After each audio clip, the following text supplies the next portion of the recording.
நண்பன். இந்த உலகத்துக்கெல்லாம் நண்பன் இந்த விஸ்வாமித்திரன்.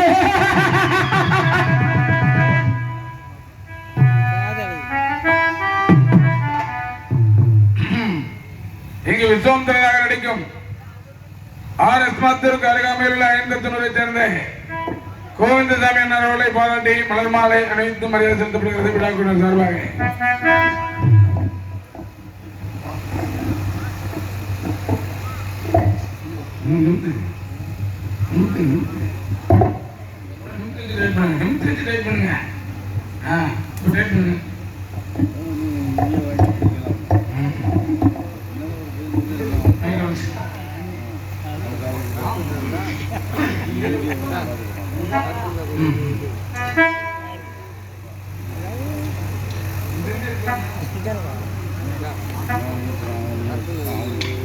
யாருக்கு ஊத்திரும். விஸ்வம் என்றால் உலகம், மித்திரன் என்றால் நண்பன். இந்த உலகத்துக்கெல்லாம் நண்பன் விஸ்வாமித்திரன். தெய்வ லோகத்திலே தேவேந்திரன் சபையில் தேவேந்திரன் 12 வருஷத்துக்கு ஒரு முறை பரிசு வழங்குவது வழக்கம்.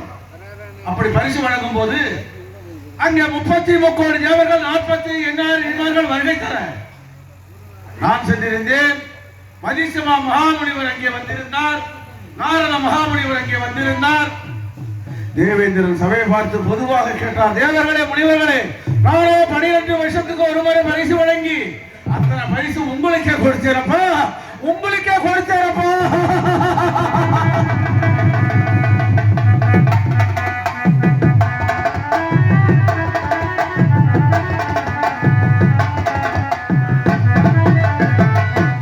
இப்போது உங்களுக்கு அல்ல, இந்த பரிசை பூலோகத்துக்கு கொடுக்கிறேன். பூலோகத்தில் யாருக்கு? ஒரு மன்னனாக இருக்க வேண்டும், சத்தியம் தாராமல் அரசாட்சி புரியவனாக இருக்க வேண்டும், பொய் சொல்லாதவனாக இருக்க வேண்டும், மக்களிடத்திலே ஆகியோர் ஒரு கடமை வாங்கி அரசாட்சி செய்வனாக இருக்க வேண்டும். தன் மனமை தவிர மற்ற பெண்களை யாரை பார்த்தாலும் தாயாகவும் நமக்காகவும் அக்காளாகவும் நினைக்கக்கூடியவராக இருந்தால் சொல்லுங்கள், இந்த பரிசை அண்ணாவுக்கு அளிக்கிறேன் என்று கூறினார்.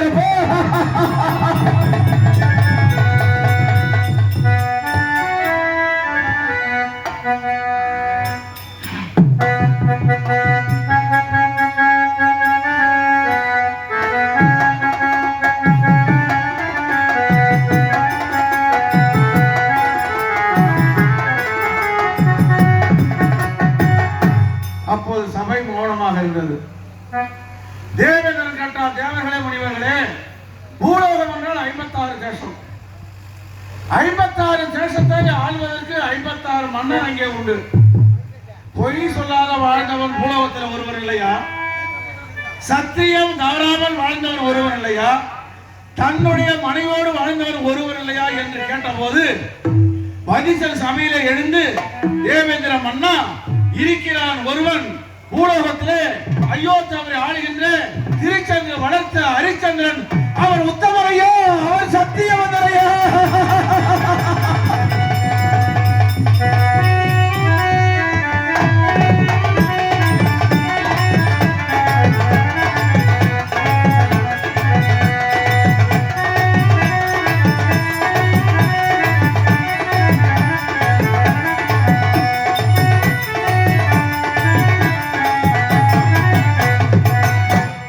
ஹரிச்சந்திரன் உத்தமன் என்று மதிசன் சொல்ல எனக்கோ கோபமானது பிறந்து நான் சபையிலே எழுந்து, தேவேந்திர மன்னா, இந்த மதிசன் சொல்வது பொய். அந்த ஹரிச்சந்திரனை பற்றி எனக்கு தெரியும். ஹரிச்சந்திரன் ஒரு நாளைக்கு எண்ணி 1 கோடி எண்ணாமல் 1 கோடி பொய் உரைப்போ அவன் தான் ஹரிச்சந்திரன். கண்ட பெண்களை நேசிப்பான், அவன் தான் ஹரிச்சந்திரன். ஹரிச்சந்திரன் கல்லன் கவலர் கூத்து அவன் ஊத்து கலரமோ.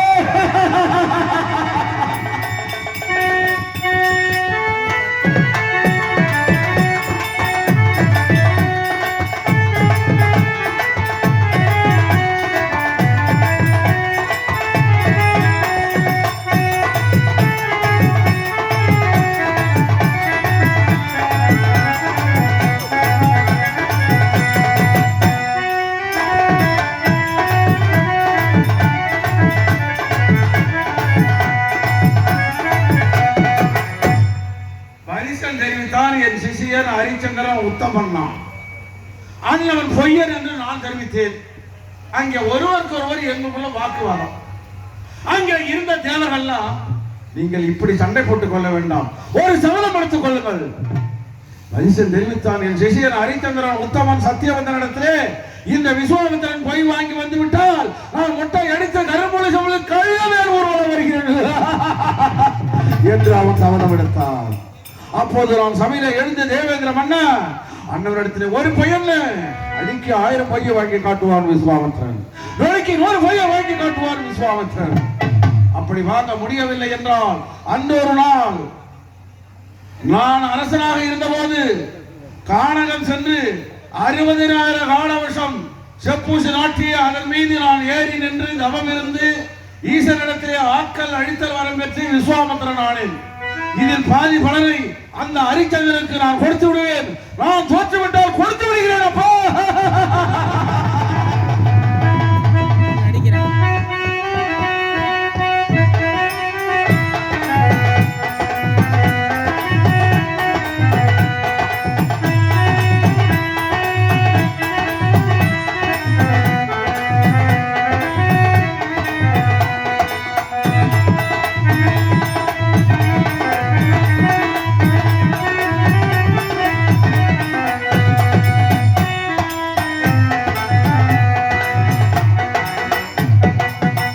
என்று நான் கூறினேன்.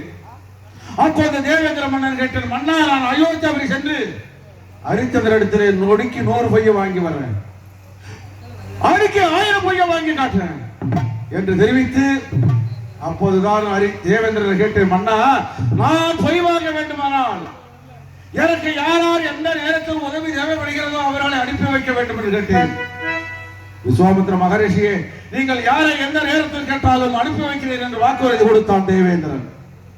அந்த நேரத்தில் ஹரிச்சந்திரனுடைய மகனுக்கு பிறந்த நாள் விழா கொண்டாடினான். அதற்காக 32 தானங்களை வாரி வழங்கி கொண்டிருந்தான் ஹரிச்சந்திரன். அந்த நேரத்தில் நான் அயோத்தியாவிற்கு சென்றேன். நான் சென்ற போது மந்திரிமார்கள் படைசூழ என்னை அழைத்துக் கொண்டு சிம்மாசனத்திலே அமரச் செய்து, சாமி என்னை நாடி வந்த காரியம் என்ன என்ன என்ன என்ன என்று என்னை கேட்க, ஹரிச்சந்திரா நான் உன்னிடத்திலே எதுக்காக வந்தேன் தெரியுமா? நான் யாகமும் செய்ய வேண்டி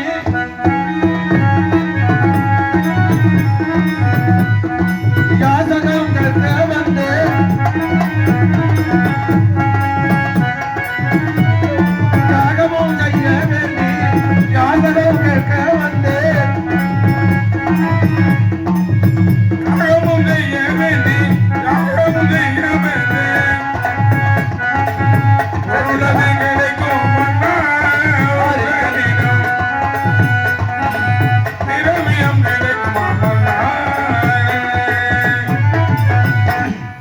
என்று அவரிடத்தில் கேட்க, என்ன யாகம் செய்ய வேண்டும் என்று கேட்க, ஹரிச்சந்திரா தெய்வ லோகத்திலே அரக்கருடைய ஆதிக்கம் அதிகமாகி தேவர்கள் எல்லாம் அழித்து விடுவார் போல் இருக்கிறது.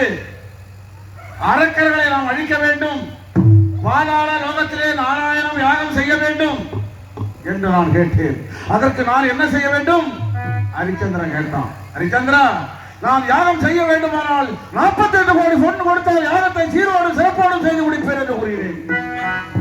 நான் கேட்டு வாய் மூடுவதற்கு 48 கோடி ஹரிச்சந்திரன் கொடுத்தான். சாமி எடுத்து செல்லுங்கள், யாகத்தை செய்யுங்கள் என்று என்னிடத்தில் சொல்ல, இந்த பொருளை நான் எடுத்து சென்றால் அவனிடத்தில் போய் வாங்க முடியுமா? அப்போதுதான் கூறினார், ஹரிச்சந்திரன் இந்த பொருள் உன்னிடத்தில் இருக்கட்டும், நான் இன்னும் நாள் பார்க்கவில்லை, நேரம் பார்க்கவில்லை, நான் பார்த்து வைத்து வந்து எடுத்து செல்கிறேன் அப்பா, அதுவரையில் உன்னிடத்தில் இருக்கட்டும் அப்பா.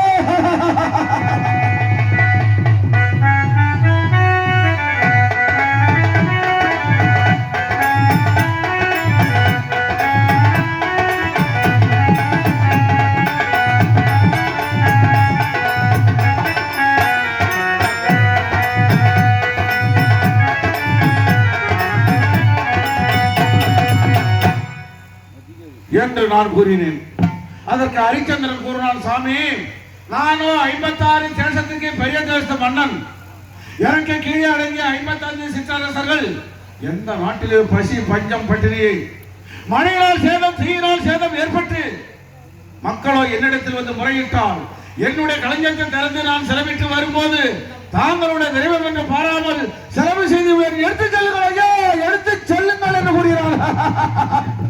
ஹரிச்சந்திரா, நீ சொல்வது உண்மை. அதற்கு ஒரு வழி இருக்கிறது. ஒரு காலியான களஞ்சத்திலே 48 கோடி பொன்னையும் வைத்து ஒரு ராஜமுத்திரை, மந்திரோட அர்க்க முத்திரை, என்னுடைய உத்தராட்ச முத்திரை அதன் மீது நாங்கள் வைத்து விட்டால் உன் நாட்டு மக்களுக்கு பஞ்சம் ஏற்பட்டு உன் களஞ்சத்தை திறந்து செலவிட்டு வரும்போது இதை பார்த்த உடனே உனக்கு ஞாபகம் வந்துவிட அல்லவா? எப்படி எப்படி எப்படி ஹரிச்சந்திரா?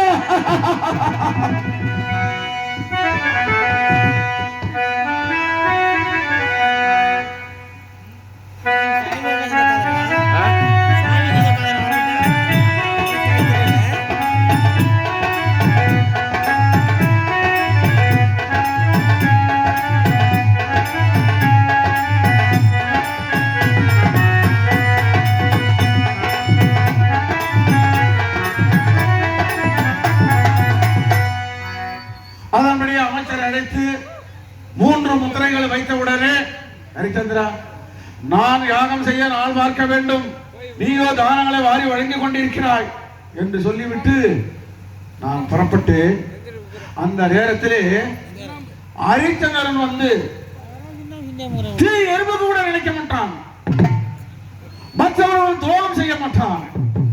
அப்படிப்பட்டவன் எனக்கு தெரியும். அவன் கண்ணில் இருந்து கண்ணீர் வர வேண்டுமானால் குடிமக்களிட்ட பயிர், நெல்லு, கரும்பு, வாழை, தென்னை இப்படி சொல்லக்கூடிய பயிர்களை எனக்கு மிருக ஜாதிகள் விட்டு அழிக்க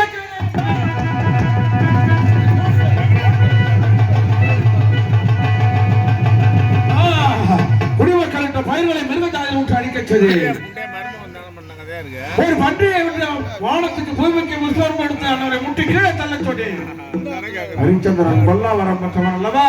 அந்த பன்றி மீது பானம் போடுவான் என்று எதிர்பார்த்து பானத்தை போடவில்லை. பக்கத்தில் அருகாமையில போட்டுவிட்டு பன்றியை துரைத்து விட்டான். அதன் பிறகு அந்த ஒரு நாள் வரிசை தெரிவித்தார், என் சிசிய தன் மனைவியை தவிர மற்ற பெண்களை ஏறெடுத்து பார்க்க மாட்டார் என்று சொன்னார் அல்லவா? அதை ஆண்டவே மயங்கியிருக்காண்டா பெண்களுக்கு. உலகத்திலே பெண்களுக்கு மயங்காத மன்னன் எந்த மனிதன்? ஆண்டவனே செய்திருக்கிறான். அப்படி என்று நாசின் வழியாக 2 பெண்களை வரவழைத்து தெய்வலோக தெய்வக்கண்ணி, நாகலோக நாகக்கண்ணி என்று பெயரை சொல்லி அங்கே சென்று அண்ணவனை திருமணம் செய்து கொள்ளும்படி அனுப்பி வைத்தேன். பூச்சக்கரை கொடையை கேட்க சொன்னேன், பொன்னூறு மாலையை கேட்க சொன்னேன். இத்தனையும் கொடுத்ததாக ஒரே ஒரு பொய்யக்காரமா என்று கூறினேன். என்னுடைய பிள்ளைகள் அங்கே சென்றார்கள். ஹரிச்சந்திரத்திலே கற்றுக்கொண்ட பரதநாட்டியங்களை அரங்கேற்றம் செய்தார்கள். அவனோ இதில் ஒரு பொருளையும் கொடுக்க மறுத்து விட்டான். பொய் சொல்ல மறுத்தார், பூச்சக்கரை கொடையை கொடுக்க மறுத்தார். என்னுடைய பிள்ளைகளை வளர்ச்சி புரட்சி என்று சொல்லி அடியோடு அடித்து விட்டாரப்போ. என்னுடைய பிள்ளைகள் என்னிடத்திலே கத்தி கதறி கொண்டு ஓடி வர, அம்மா அடித்து விட்டாரா உங்களை? அடித்தாரோ? எந்த பெண்ணை பிடித்தாரோ உங்கள் கையை? எந்த பெண்ணை பிடித்தாரோ உங்கள் கையை? எந்த பெண்ணை பிடித்தாரோ உங்கள் கையை? அடித்தாரோ? எந்த பெண்ணை பிடித்தாரோ உங்கள் கையை? அடித்தாரோ? பெண்ணே பெண்ணே பெண்ணே பெண்ணே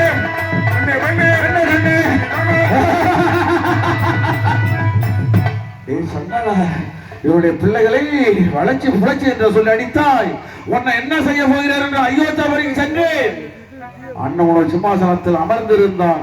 அவனுடைய மணிமுடியின் இடதுகளால் ஒரே உலக எட்டி ஏற்றி